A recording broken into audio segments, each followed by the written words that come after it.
Muy buenas tardes, mi nombre es Rafael Coppola, conductor del programa Secretos Millonarios de Mundo Ejecutivo, y hoy tenemos un súper invitado, un Shark Tank, Luis Harvey. Luis Harvey, ¿cómo estás? Hola Rafa, ¿cómo estás? Oye, muchas gracias por recibirnos aquí en tus oficinas. Hombre, a tus órdenes. La verdad es que tienes una historia muy padre, ¿no? De emprendimiento, de muchas empresas y muchos negocios.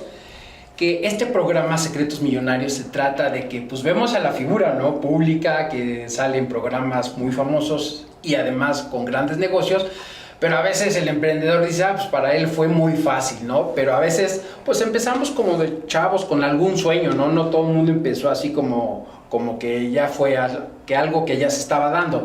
¿Cómo fue que tú empezaste, mi querido Luis, en este mundo de los negocios? ¿O siempre te gustó este tema desde niño? Mira, a mí de chavo, yo siempre quise estar metido en negocios. Ok. Pero estudié economía porque se me hacía que economía era una carrera mucho más rigurosa que administración. ¿Sí? Tenías una serie de materias que te hacían aprender a pensar bien, ¿no? Muchas matemáticas, estadísticas, cosas así, que yo creo que te sirven en la vida.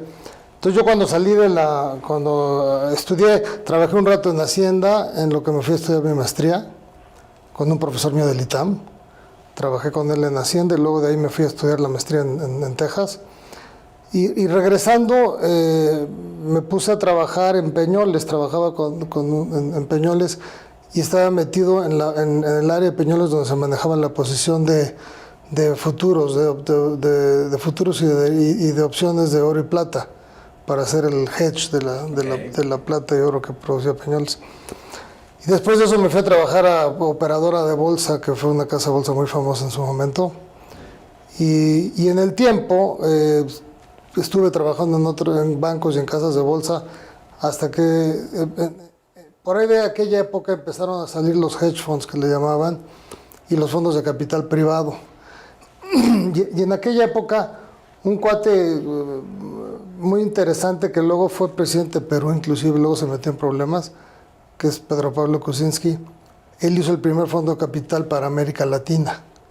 Él trabajaba en un banco de inversión que se llamaba First Boston, en Estados Unidos, y él se salió de First Boston y armó el primer fondo de capital privado. Yo dije, pues esto suena interesante, es como que lo que me gusta hacer, juntar lana para invertir en empresas y hacerlas crecer y llevarlas a bolsa. Y así fue como empezó. En aquella época vino la crisis de 94, el Tequila Crisis de diciembre de 94, y yo trabajaba en GBM en la casa de bolsa y lo que hacíamos era llevar precisamente empresas al mercado grande o al mercado intermedio que existía, el mercado para empresas chicas en México en la época. Y entonces llevábamos muchas empresas, estas chiquitas, a bolsa, otras grandes, pero obviamente cuando viene la crisis de 94, pues dije yo, pues aquí no va a haber empresas para llevar a bolsa en un buen rato porque ya vino la crisis. Claro. Y la verdad que fue una crisis que se resolvió relativamente rápido. Yo me salí de GBM y fundé Nexus Capital y empezamos a trabajar como una boutique de banca de inversión, ayudando a empresas que querían ir a los mercados públicos o a levantar capital privado a prepararse para poder recibir inversionistas externos. Entonces, porque la mayoría de las empresas que llegaban con nosotros en GBM, que querían ir a bolsa, la verdad es que no estaban preparados, porque uno pues, no tenían ni la contabilidad adecuada, no tenían la estructura corporativa adecuada, no tenían el gobierno corporativo adecuado, no tenían los consejos que tenían que tener. O sea, había que hacer mucha chamba para que las empresas estuvieran preparadas para realmente poder recibir capital externo, ¿sí? Entonces empezamos a trabajar con algunas empresas, las preparamos, etcétera, para llevarlas a mercados, las asesoramos para ir a mercados. A otras directamente las ayudamos a ir a mercados públicos como asesores. Y a los 2, 3 años dijimos, oye, pues en vez de estar encontrando empresas, preparándolas para llevárselas a alguien para que inviertan en ellas, pues hay que levantar nuestro propio capital para hacerlo. Entonces en 97 empezamos a levantar nuestro primer fondo de capital, que lo acabamos de levantar en 98. Y ahí empezó. Ese fue el primer fondo de capital de Nexus y luego ya fueron 20 años. Ya como modo empresario. Sí, o sea, como inversionista, ¿no? Ya teníamos, claro. ya habíamos levantado capital de inversionistas que nosotros lo manejábamos y sí, entonces entrábamos y comprábamos participaciones en empresas, las ayudábamos a crecer y luego o vendíamos nuestra participación o sacábamos a bolsa la empresa y salíamos de nuestra participación de la empresa ya en los mercados públicos. Claro, pues qué interesante nos estás diciendo que al final tú empezaste, digamos, conociendo y luego al final diste ese salto cuántico, ¿no? Que yo creo que todo el mundo pues empezamos en algo, pero al final pues queremos ser el dueño de estos negocios, ¿no? Y al final hacer crecer otras empresas. ¿Qué mentalidad, o sea, no cualquiera tiene una mentalidad así de ayudar a otros y de repente ya empezar a hacer tus propios fondos? Es que hay gente para todo, hay gente para todo. Yo me acuerdo de cuando estaba chavo y yo trabajaba para alguien, yo siempre decía, ¿Qué hacías? es que el jefe que tengo pues, no es tan bueno. Ajá. O sea, yo lo puedo hacer mejor que el jefe. Claro. Entonces yo la verdad que no servía para tener jefe. Entonces, pues, hasta que dejé de tener jefe, ¿no? Claro. Ya hice mi propia empresa y ya manejaba yo las cosas.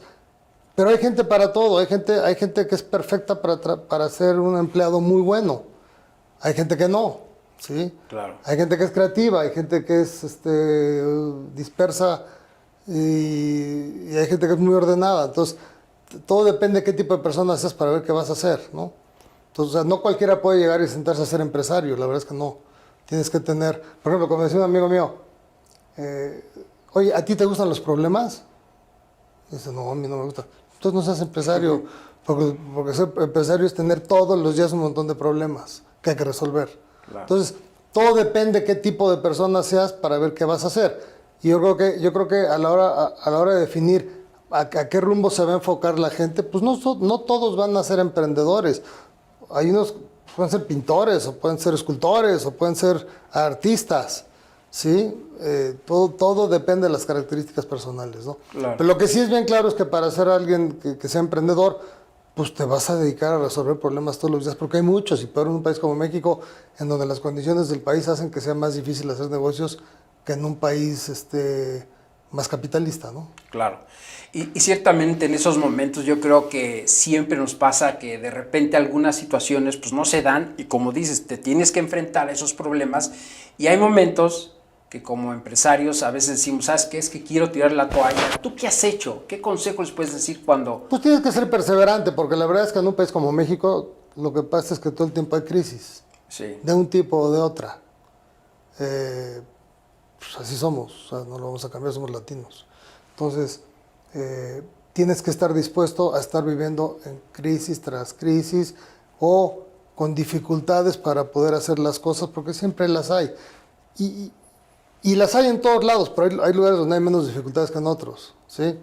Aquí hay más, pero eso también te hace que seas mucho más adaptable a lo que viene, ¿no? Y tú lo ves en la creatividad de la gente en la calle, ¿no? Tú eres un mecánico en México, pues llega y te arregla el coche como sea y te lo pone a funcionar. Sí. Tú vas a un mecánico gringo, no, si no tiene la pieza adecuada, etc., no lo arregla. Aquí se las ingenian para cómo arreglarlo. Entonces, es un tema de creatividad, es un tema de, pues te tienes que adaptar a las circunstancias en las que estás viviendo y eso obviamente pues, es formativo porque todos los empresarios aquí en México tienen que ser gente que hace cosas increíbles para que sus negocios funcionen. Claro. Y para que se mantengan. Claro. Entonces, digo, esa es una de las características más interesantes de los mexicanos, que tenemos una creatividad, una perseverancia que hace que cosas que pues, parecerían imposibles que sucedan, acaban sucediendo. Claro, sí es lo que he visto como un denominador en este país. Y al final, con tantas historias, ¿cómo fue que la historia que llegas a Shark Tank? No, pues yo creo que al final de cuentas, después de invertir tanto tiempo en empresas, porque te la pasas viendo empresas todo el tiempo, estás viendo empresas todo el tiempo a ver dónde inviertes. Nosotros en los fondos de capital privado veíamos 100, 120, 130 empresas al año para invertir en 3. Okay. Quizá 4. Entonces, estás viendo continuamente empresas de diferentes tamaños. ¿Qué es lo que es Shark Tank? Shark Tank es gente que trae negocios para que alguien invierta, ¿no? ¿Y qué deficiencias ves claro, el emprendedor que está ahí detrás de pues que está en la cámara, ¿no? Y que hoy también pues están pasando esas dificultades. ¿Qué es lo qué consejo les podrías dar para ellos? Yo siempre les doy el siguiente consejo. Cualquiera que quiera echar a andar un negocio, lo primero que tiene que hacer es entender la industria perfectamente bien en la que está operando. Tiene que entender quiénes son todos los participantes, qué hacen, cómo lo hacen, quién es alguien que venga con algo disruptivo que te pueda cambiar toda la historia o la mecánica de la industria. Después tienen que tener después de tener perfectamente entendida la industria, tienen que entender a la competencia, qué está haciendo cada quien, para que el día que, precios, cómo lo hacen, dónde lo hacen, qué márgenes tienen, porque si tú no eres competitivo, cuando salgas al mercado, pues vas a tronar rápido. Claro. Entonces tienes que hacer todo ese análisis, ¿no? Entender perfectamente claro la industria, la competencia.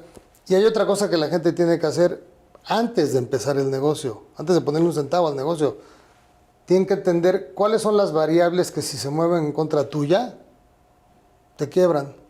Okay. Que pueden ser el precio de una materia prima, el tipo de cambio, regulación gubernamental, o factores disruptivos de que llegue alguien e invente una tecnología que pues, tienes que estar analizando, que a lo mejor te destruye, ¿no? Claro. Como le pasó a Kodak, ¿no? Sí, claro. Entonces, o a muchos, porque le pasa a muchos.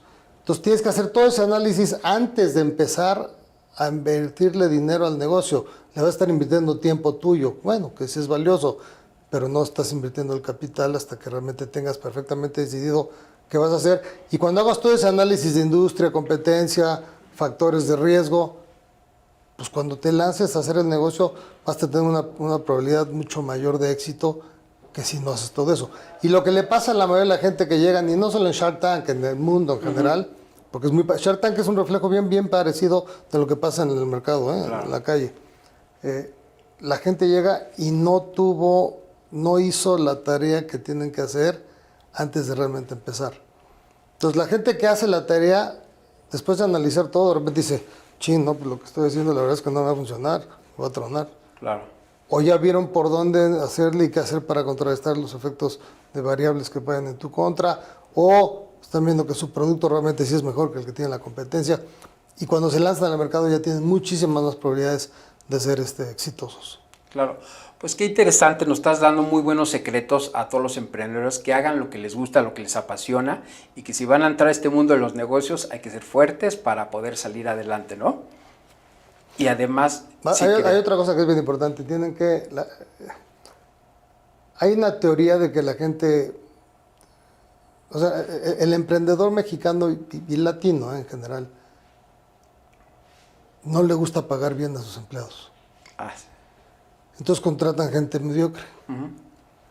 Yo la recomendación que doy es, contraten a gente que sean mejores que ustedes, que sean gente mejor preparada, porque tú no eres experto en todo, pero si hay un experto en cada una de las cosas que vas a hacer, consíguete al mejor y págale bien y te va a ir mucho mejor. Un gran consejo, que les acaba de dar Luis Harvey, porque es algo común que dices, oye, yo invierto tanto y no en mi empresa y tengo a alguien que los maltrata, están hablando mal de tu negocio por pagarles poquito, ¿no? No, y luego ponen al hermano o al primo a chambear en la empresa, cuando el hermano o el primo no saben nada. Claro. En vez de contratar al mejor que puedan. Claro. Y darle mayor probabilidad de éxito futuro a su negocio. Claro, pues sí, porque normalmente es un error, entonces meter a la familia a veces, ¿no? Bueno, a veces no es un error, porque a lo mejor tu hermano o tu tío, lo que sea, es muy bueno, pero normalmente no. Y luego cuando tienes que tomar decisiones de que tienes que quitar a alguien porque no hizo la chamba y hay que cambiarlo, cuando es tu hermano o tu pariente, lo que sea, cuesta más trabajo eso, ¿no? Y te metes en otro tipo de problemas que de otra manera no los tendrías, ¿no? Claro, totalmente, mi querido Luis.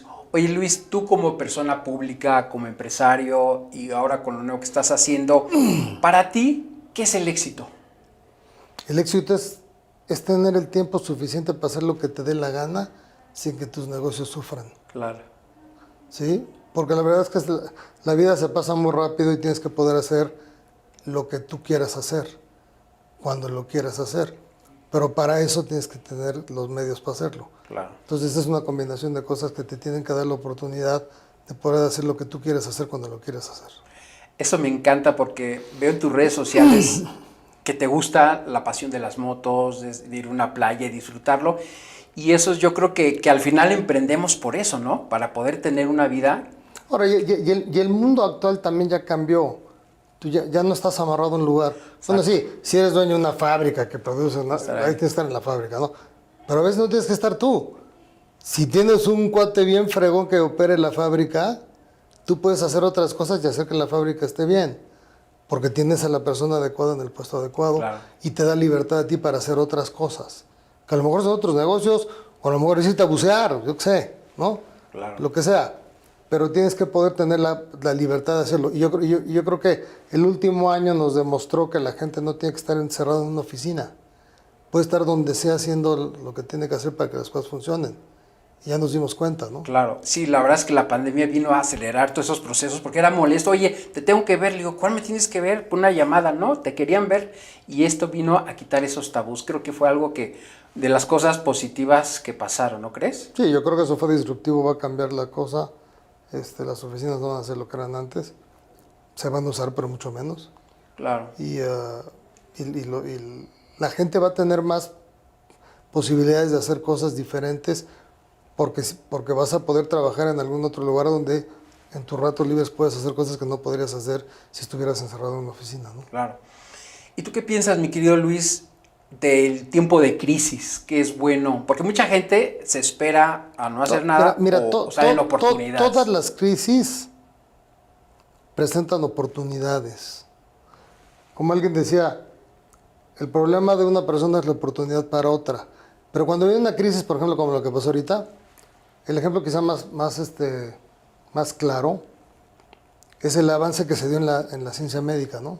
Uh-huh. El avance que se dio en la ciencia médica para encontrar las vacunas, con todo lo que se hizo y con todo lo que se invirtió por parte de gobiernos y empresas privadas, los efectos positivos en los próximos 5 años, tú vas a ver, te van a curar el cáncer, te van a acabar curando el Parkinson, te van a acabar el Alzheimer, todas esas cosas le van a encontrar porque el avance va a ser, increíble en la parte médica.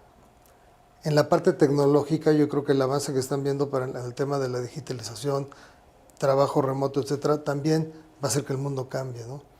Y yo creo que todas estas crisis generan cambios tecnológicos y avances en la ciencia que antes pues, a lo mejor no se necesitaban y la gente no le ponía tantas ganas o tanto esfuerzo. Ahorita viene la crisis, desde el punto de vista de los combustibles fósiles, ya viene, ¿sí? El calentamiento global. Claro. Vas a ver el avance en la movilidad eléctrica. Va a ser increíble. Al rato ya no vas a tener coches de gasolina. Y al rato es 2030, ¿eh? Sí, la verdad es que En 2030 va a haber bien pocos coches de gasolina. Los va a querer que lo quiera tener, pero no se van a necesitar, precisamente porque pues, el calentamiento global, toda esta crisis que está viniendo, va a generar un cambio bestial. Y como esas, hay crisis recurrentes en diferentes aspectos, pero siempre hay una crisis. Y esas crisis generan avances. Claro. Y avances que cambian el comportamiento humano en el futuro y que van llevándote hacia nuevos caminos, ¿no? Claro, y hay que aprovecharlas. Ahora, Luis, ¿qué es lo que estás haciendo ahora, mi querido Luis? Estoy haciendo diferentes negocios. Estoy haciendo uno que tiene particular, me gusta mucho porque tengo unas máquinas que te ahorran energía, te ahorran tu consumo, o sea, tu cuenta, lo que le pagas a la luz, te ahorran alrededor de un 15%. Yo te instalo la máquina y te baja tu consumo. Lo cual ahorita, al final de cuentas, viene ya todo el tema de los bonos de carbono. En Europa es donde estoy haciendo esas máquinas ahorita.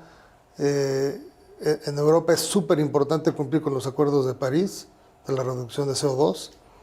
Entonces, si tú tienes la misma potencia, la misma potencia en tu sistema eléctrico, pero tu consumo en kilowatts es menor, pues estás ahorrando carbono. Entonces, es muy importante. Ya viene esto en Estados Unidos y en América. Lo estamos haciendo ahorita en Europa, pronto lo vamos a traer a México como mercado, pero es más una prueba México para Estados Unidos, Claro. que es el mercado más grande, ¿no? Ese es el más importante que estoy haciendo y luego estamos haciendo un tema de bienes raíces en Estados Unidos, divertido, y viendo qué otros negocios vienen, porque ahorita lo que hay que estar viendo es siempre tiene uno que estar viendo qué está pasando para ver cuál es el nuevo asunto para meterse, ¿no? Hay otra cosa que me llama mucho la atención y es el tema de empresas disruptivas. Yo tengo gente que está conmigo chambeando, analizando empresas que están haciendo cosas que cambian todo, ¿no? Por ejemplo, hay empresas que están haciendo carne que ya no es de carne, ¿no? Sí, De vi. plantas, Ah, ¿no? sí. Hay empresas que están haciendo huevo, o sea, son productos que también van de la mano del tema del cambio, y es el cambio climático, ¿no? O sea, el tema del CO2 por tener vacas, ¿no? Por eso salió esta compañía que se llama Beyond Beef, que es un gran tema, ¿no? Nadie se hubiera imaginado que por tener vacas ibas a tener más CO2. Claro. Pues hasta que salió, ¿no? Sí, hay muchos documentales. Pero hay una bola de compañías que están haciendo una cosa de cambio. Digo, la mayoría de las compañías son de Estados Unidos, porque es el único lugar en el mundo donde realmente viene la super innovación tecnológica. Pero se están analizando esas compañías para invertirles dinero a esas compañías que están creciendo, ¿no? Que son todavía chicas, pero que tienen potencial muy grande, Claro. ¿no? Pues algo que también nosotros estamos aprendiendo, Luis, de tu historia es que tú has seguido construyendo tus negocios, has vendido algunos y que sigues, ¿no? Y que a veces mucha gente critica eso, ¿no? Dice, oye, pues él ya pudiera vivir bien, pero dice, es ambicioso, pero yo creo que eso es parte de la pasión, ¿no? Que nos mantiene vivos, ¿no? Es que también cambia otra cosa, y date cuenta. A ver, una persona que hoy vive 90 años es bien fácil, ¿no? Antes la gente se moría a los 65, 70. Claro, sí, duraba menos. Entonces, la expectativa de vida, precisamente por el avance médico, pues es mucho mayor. Entonces, si alguien se cuida en este momento, tu expectativa de vida es bien alta. Entonces, antes pensaban que la gente a los 60 se retiraba, pues ya no. Si se retiran a los 60, es más, los sistemas de pensiones, todos van a quebrar si la gente se puede retirar a los 60, porque van a vivir a los 80, 90, y alguien tiene que pagar el costo de esa vida. Y normalmente los ahorros en los sistemas de pensiones no van a ser suficientes para cubrir otros 20 o 30 años de la gente viviendo. Entonces, ¿qué va a pasar? La gente va a tener que trabajar más. Claro. ¿Sí? Bueno, ojalá la gente tenga los medios para poder hacer cosas que les sean divertidos, ¿no? Pero también viene un tema importante, que el tema de inteligencia artificial, el tema de automatización, también va a generar mucho desempleo en el mundo. Entonces, se va a tener que crear cosas alternativas para que la gente se pueda ocupar. Y eso es un tema que es bien preocupante porque potencialmente puede haber muchísimo desempleo. Entonces, esa gente hay que encontrar la manera de que se ocupe, ¿no? Claro. Y que se ocupe de manera productiva. Claro, entonces pues hay que estar siempre actualizados. Tienes que estar actualizando todo el tiempo. En el mundo actual tienes que estar actualizando todo el tiempo. El que no se actualiza se lo va a llevar el tren. Así es. Y se va a quedar bien amolado, ¿eh?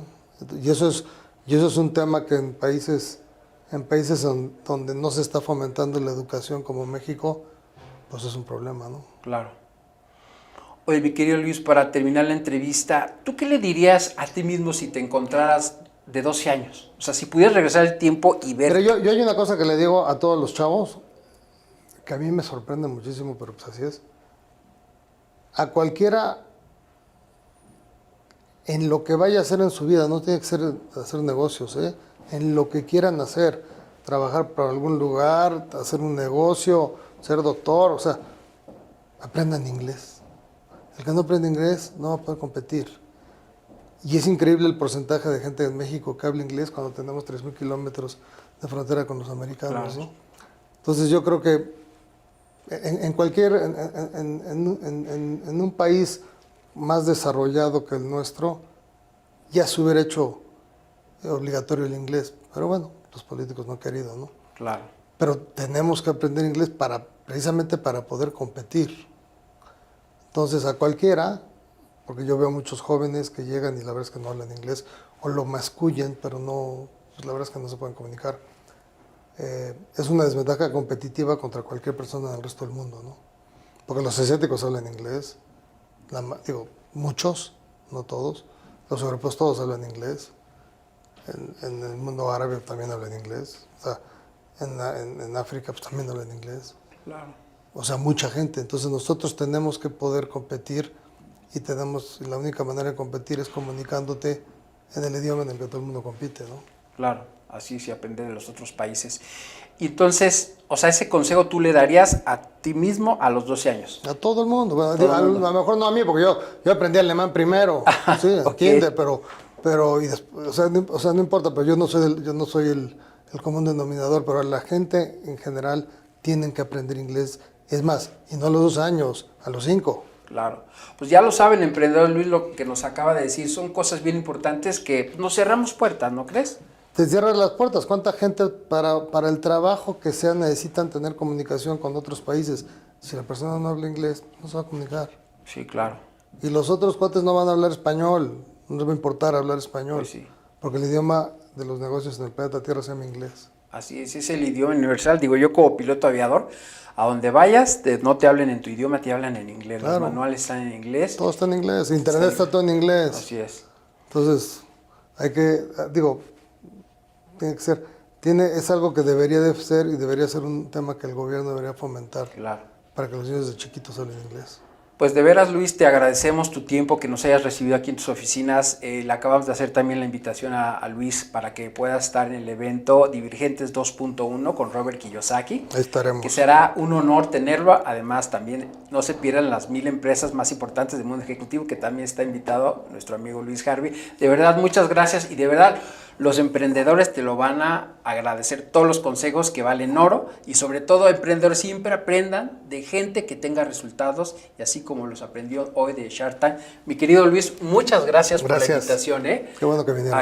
a tus oficinas. Muchas gracias, Luis. Cuídense mucho. Secretos Millonarios, nos vemos en el siguiente capítulo. Síguenos en Mundo Ejecutivo TV y también tus redes sociales. Tienes tu Estoy Instagram. como Luis Harvey M en todos. Acá, ahí va. De todas maneras, aquí abajo va a estar sus redes sociales en Instagram. Así es que nos vemos a la próxima en Secretos Millonarios de Mundo Ejecutivo TV. Mi nombre es Rafael Coppola. Hasta la próxima.